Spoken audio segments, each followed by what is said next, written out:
বাসে লোকে কিছু বলে, আরে নিন্দুক তো পিছনেই বলবে, ওরা তো পিছনেই বলবে, পিছনে বলা ওদের অভ্যাস। এখন নিন্দুক যদি আপনার পিছনে না থাকে, পিছনে মানে পিছনে কথা বলার জন্য, তাহলে তো মনে করেন যে আপনার ভিতরে একটা হিট আসবে, আপনার ভিতরে একটা ওই রোষ কাজ করবে না, হিট কাজ করবে। নিন্দুক আপনার পিছনে কথা বলবে, আপনার ভিতরে একটা হিট কাজ করবে, দোষ কাজ করবে, সেই সূত্র অনুযায়ী আপনি আগাই যাবেন।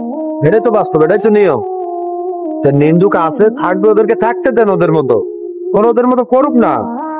ওদেরকে মনে করেন যে থাকলে যে আপনার ক্ষতি তা না, আপনার আরো লাভ।